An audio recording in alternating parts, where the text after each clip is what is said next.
और चलिए इसी बीच जयपुर माइंस से जुड़ी बड़ी खबर आपको देंगे। राजस्थान प्रधान खनिज रियायत नियम 2017 में संशोधन जारी। मुख्यमंत्री भजनलाल शर्मा ने पिछले दिनों जारी की है नई खनिज नीति 2024 और नई एमसैंड नीति 2024 जारी की है। अब नीतियों के प्रभावी क्रियान्वयन के लिए किए नियमों में नए प्रावधान। प्रमुख सचिव माइंस टी रविकांत ने जानकारी दी है। नए प्रावधानों का नोटिफिकेशन जारी। खनिज क्षेत्र को मिलेगा नया बूस्टअप। प्रक्रिया आसान और पारदर्शी भी हो सकेगी। और देखिएगा, आपको बीते वर्ष लिए चलते हैं। 2024 में दिसंबर 9 को जब राइजिंग राजस्थान समिट का आयोजन होने जा रहा था, उससे पूर्व ये जानकारी आती है कि नीतियों में बड़ी तैयारी बदलाव की और इसी वजह से नई खनिज नीति जारी की गई थी। अब एसोसिएट एडिटर निर्मल तिवारी हमारे साथ जुड़ गए हैं। निर्मल जी, संशोधन जारी हुआ है, लेकिन संकेत बीते माह मिल गए थे जब खनिज नीति जारी कर राहत देने की कोशिश की गई थी। अब बताइएगा क्या नए प्रावधान इसमें जोड़े गए हैं? देखिए शिखर, राजस्थान का जो सबसे बड़ा सर्विस सेक्टर है वो माइंस ही है। और क्योंकि माइंस का प्रदेश का जो सकल घरेलू उत्पाद है, एसजीडीपी जो प्रदेश की, उसमें योगदान 20% के आसपास है।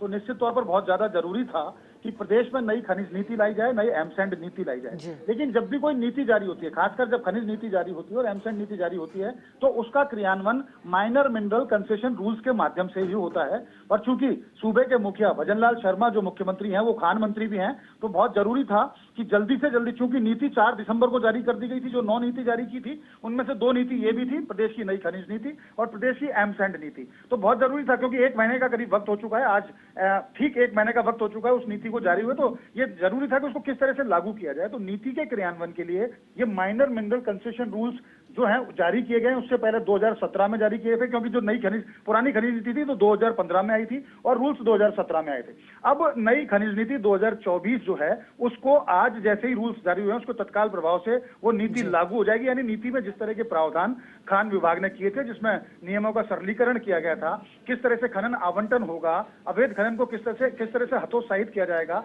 तकनीक का समावेश किस तरह से होगा, नए जो मेजर और माइनर जो माफ कीजिए जो माइनर मिनरल के जो जितने भी क्वेरीज थी और जो लाइसेंस है, उनको किस तरह से आवंटित किया जाएगा, तमाम उसमें नीति के अंदर प्रावधान किए गए थे, ताकि खनिज व्यवसायियों को सीधा नियमों का सरलीकरण का लाभ भी मिले और प्रदेश के अंदर जो खनिज उत्पादन है उसको भी उत्तरोत्तर बढ़ाया जा सके, साथ साथ राजस्व और रोजगार को भी बढ़ाया जा सके। अब चूंकि आज इसका नोटिफिकेशन जारी हो गया है, जो प्रमुख सचिव है टी रविकांत, उन्होंने साफ तौर पर कहा है कि नोटिफिकेशन जारी होने के साथ ही ये जो माइनर मिनरल कंसेशन रूल्स हैं, यानी कि राजस्थान अप्रधान खनिज रियायत नियम 2017 है, उनकी जगह अब 2024 के जो नियम है वो लागू हो गए। और इसी के साथ प्रदेश में नई खनिज नीति और नई एमसैंड नीति लागू हो गई है। एमसैंड नीति का भी इसलिए बहुत ज्यादा जरूरी था, क्योंकि प्रदेश में लगातार आपको पता है किस तरह से पहले तो बजरी सुप्रीम कोर्ट के आदेश पर कई वर्षों तक बंद रही और जब दोबारा शुरू हुई तो अब नई प्रक्रिया शुरू कर दी गई। यानी कि एक बजरी को एक सीमित संसाधन है, उसके विकल्प के तौर पर खनिज सैंड यानी एम सैंड को, मिनरल सैंड को प्रमोट किया जाए, उसका उपयोग किया जाए। अभी तक क्या होता था कि एनसीआर क्षेत्र में तो एम सैंड से ही जितने भी चुनाई के काम होते थे, जितना भी निर्माण के काम होते थे, उसमें एम सैंड को यूज किया जाता था, लेकिन राजस्थान के अंदर इसका इस्तेमाल कम होता था।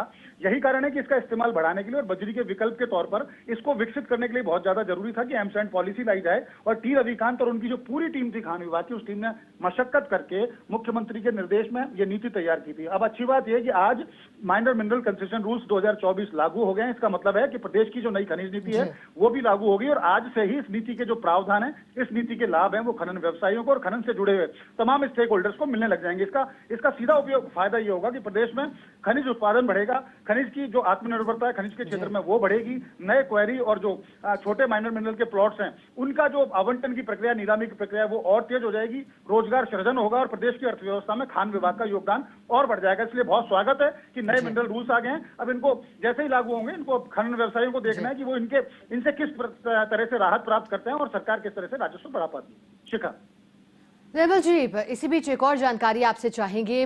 जिस एमसैंड नीति की बात हो रही है और जो खनिज क्षेत्र को बूस्ट करने के लिए लाई गई, लेकिन जब मुख्यमंत्री को कई बार सुना गया, उन्होंने कहा है कि एक तरफ अवैध खनन को बढ़ावा दिया जाए, साथ ही अवैध खनन की रोकथाम के लिए भी क्या निर्मल जी ये जो नीति है वो साथ साथ कार्य करेगी? दोनों के लिए इसे देखा जा सकता है? तौर पर शिखा, निश्चित तौर पर देखिए, बहुत अच्छा सवाल किया आपने कि नई नीति जारी होती है, नई नीति में विभिन्न प्रावधान किए जाते हैं, आवंटन की प्रक्रिया, नीलामी की प्रक्रिया, किस तरह से राजस्व बढ़ेगा, किस तरह से खनिज उत्पादन बढ़ा जाएगा।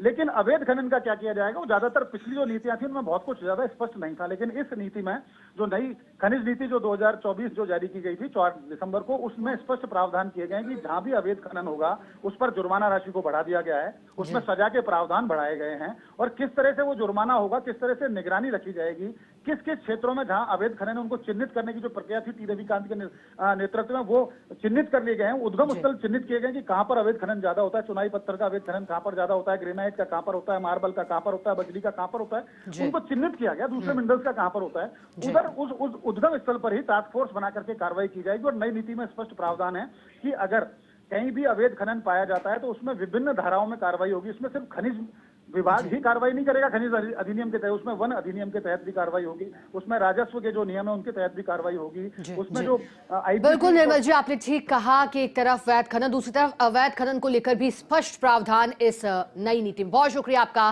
निर्मल जी, साथ जुड़ने के लिए, जानकारी के लिए।